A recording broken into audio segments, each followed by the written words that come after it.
Hello everybody, this is Fernando for the latest new series here for my YouTube channel. I'm calling it Mysteries and Disappearances, and it's basically going to be a spin-off of my Mysteries and Oddities videos. Real quickly, I wanted to explain why I wanted to start this new series here. For starters, in looking at some of the past videos there for the Mysteries and Oddities series, I saw that the main popular ones seem to be the ones involving the disappearances of people. Either people themselves going disappear, like making themselves disappear, or unfortunately others forcing them to disappear.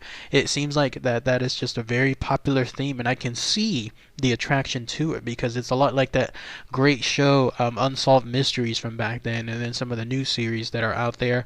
Whenever you have something like this, a person that's gone, a person that's basically disappeared, and you have all the information leading up to it, it's so tantalizing to try to gather that info and then see what can be done about it. Like, if can this mystery be solved, can this person be found, whether again they basically made themselves disappear or again had someone else take them away from their family. So whatever is the case, I wanted to create this separate one because also a lot of you keep suggesting those particular themes involving the disappearances of people. So in looking at some of the information and then seeing how much in terms of topics this stuff can be, I decided to create this new spin-off series. And what better way to start it than just a random one that I found online.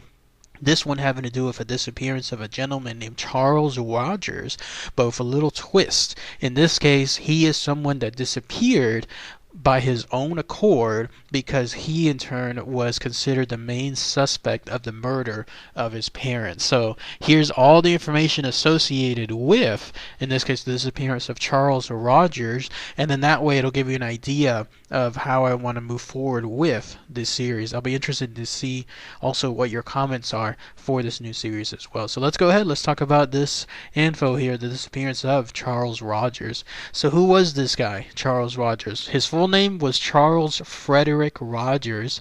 He was someone that was born back in 1921, to be specifically, and by all accounts he was just your average American man. He was someone that in the 40s enrolled there in Texas A&M University, which is somewhat close by here to the Austin area, I think about maybe 2 hours or so.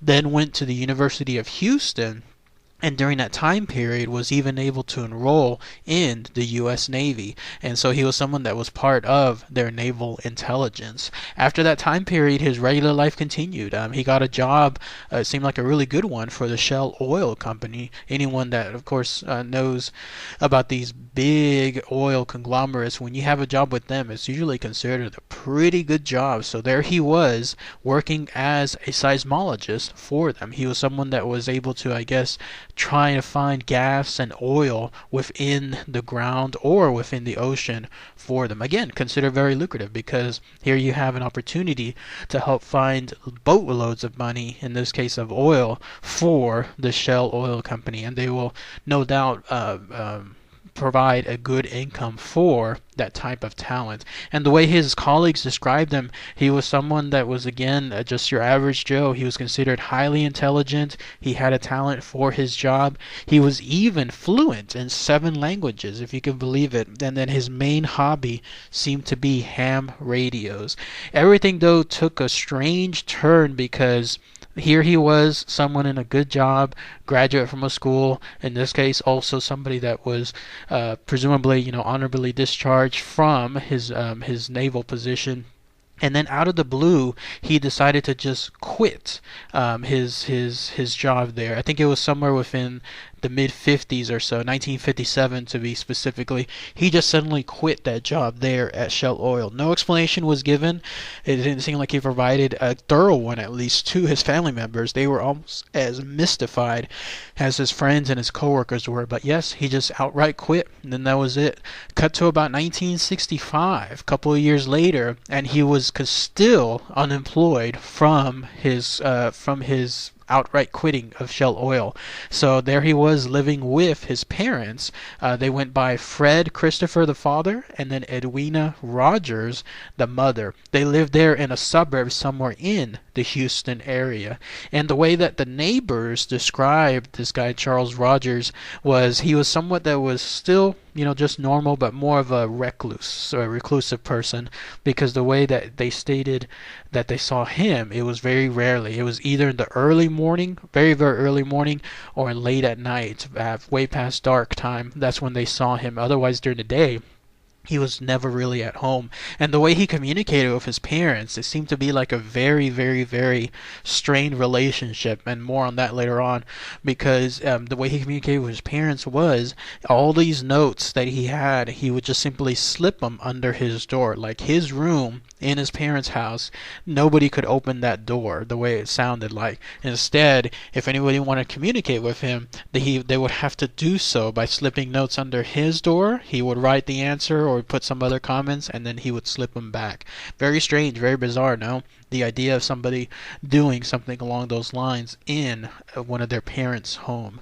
Cut to a little bit afterward in the same year, 1965, in this case, June 23rd, and then that's when so two police officers there in Houston visited the home. And this was because one of the nephews of the family became concerned for the mother and father, for this guy Fred and then the mom Edwina, because this nephew was making a bunch of calls to his aunt, the mother in this case Edwina, but they were basically unanswered for several days. So the police officer opened the door. They found that nobody was there, which is again tantamount to how the neighbors described Charles Rogers, because he was never really there during the daytime. So the police officer went in, looked around, didn't really see anything that seems to have been like out of the ordinary, and then just out of pure happen chance, he happened to check the refrigerator. He looked inside, and then he saw what was considered just regular unwrapped meat, something like that, along the lines of like almost like store-bought meat, the kind that you see in the deli, but in this case it was there within the refrigerator. He was almost about to just essentially just throw that away in his mind as being not relevant, when he saw, and this is where things take a very disturbing turn, he noticed these two human heads right on the bottom where normally one keeps the vegetables. Those clear plastic bins in your refrigerator where you put the limes, the lemons, whatever else in terms of fruits and vegetables there? Well, that's where he saw those heads, and it turns out those were the heads of the parents of Fred and Edwina. Nasty, nasty stuff, right? All of a sudden this has turned a completely different angle, hasn't it?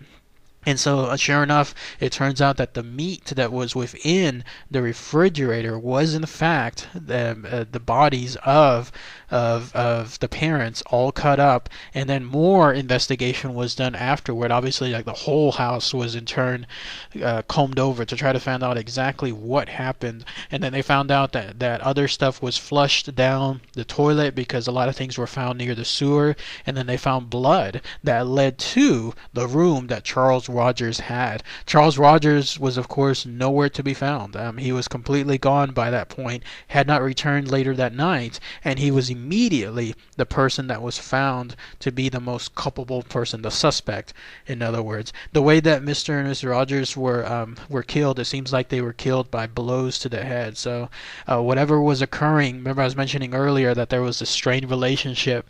It seems like afterward, details started to come out related to it. Apparently Mr. Rogers, the father, he was someone that was very, very cruel, very mean to the son, Charles Rogers, and maybe he just finally decided to take care of business afterward. Like he was someone that was not going to stand for it anymore. And then in turn, it seemed like the mom, Edwina, maybe she didn't enable it, but at the same time she didn't seem to stop it. But at least that seems to be one theory as to why all of a sudden Mr. Rogers, like in this case the son Charles Rogers, would do this to his mom and his dad. But yes, so started the disappearance of Charles Rogers. He was immediately considered the suspect. A warrant was issued out for his arrest, but but after a decade or so, he was never ever found. Like, it was assumed that he had fled the country, and this being Texas that he was in, that he had run over to some place there in Mexico and then eventually to Honduras. It seems like he did this. There's no evidence really that tied him to be in Honduras, but it seems like with his previous job, there being in the Shell Oil, he had some contacts, including his hobby as a ham radio, with a lot of international people. And the theory goes that he was able to get in touch with them. They in turn kind of helped him or provided him guideways to move to another place. Whatever he did, though, he absolutely did it with a huge amount of pre-planning, because he would have had to have set up things from a long time before, like a bank account, a residence, travel, something along those lines. So that way, whenever the murders actually occurred, then he would be able to leave and then be long gone before he would be the assumed suspect. But yes, at least for the longest time, it was considered that he ran away, went to the Honduras area, and then just stayed there.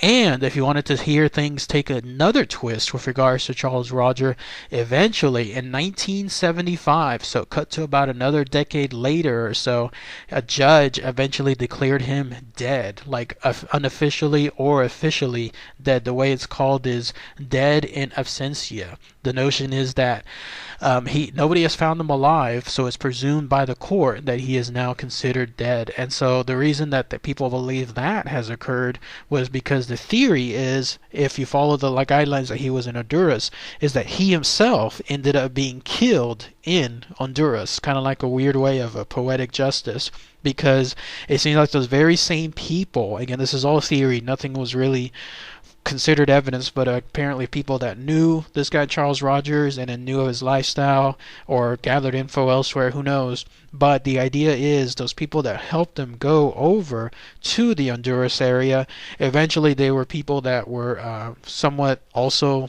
pretty bad, and so he lost something, like either he lost some kind of bad bet with them, or ultimately like they found out that he was just someone that they didn't want anymore. Whatever was the case, it seems like he was killed by them there in Honduras, and of course his body has never been found. So to this very day, even after it being declared in 1975, that's a good over 40 years or so ago, dead in absentia, if he's still out there, he has not made his presence known. But most likely, and I agree with this based on the information provided, that yes, most likely he is dead himself, and then that's why to this day there hasn't been any known signing of this guy Charles Rogers. Even if he does decide to come back, though, this case is still considered open to this very day. It has not been closed. So if he does happen to be still alive and then he happens to be here somewhere in the United States afterward, if he is found, then he would be considered pressed, basically placed into court. He would be considered still the suspect, and he would have to go through the entire motions for it. Someone correct me on this, though, but is Honduras a country that does not allow extradition? It seems like that would be something that would be pre-planned as well. The idea being that if he ran there, and let's say he was able to be found there, nobody can do anything in terms of removing him from that country, at least from Honduras, nor could the U.S. do so. But someone please correct me on that part. By the way, that home, ultimately the home that he was living in with his parents, it was staying there just vacant for the longest time. Like, nobody was able to rent it, no doubt, because of what occurred with the murders. So sometime in the early 70s, eventually it was just completely torn down. And in a weird twist, and you ought to imagine that these people probably never knew this thing existed, sometime in the 2000s, condominiums were built right on top of that area of the home. But of course, nobody would be able to tell those people that live in the condominiums that the area they're at were the scene of a very, very brutal murder. Who knows, maybe there's future ghosts there as well. But that stuff I don't think is ever disclosed on that part. But that is at least what happened with the home, along with the area surrounding that location. But that's it. That's pretty much all the info associated with the disappearance of Charles Rogers.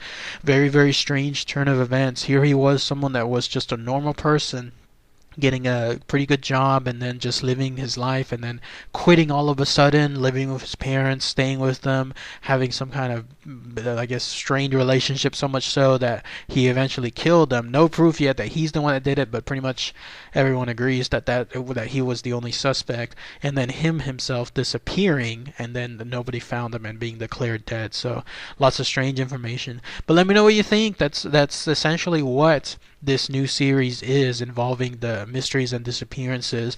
Either A, it'll focus on people making themselves disappear, or it'll focus on people that themselves were abducted, something along those lines. And then that way, I'll be able to share this information with everyone. Maybe even the hopes that, who knows, people can be found afterward, especially if it was someone that was abducted. This info can help out too. So, alright, everybody. Thanks again as always. Take care.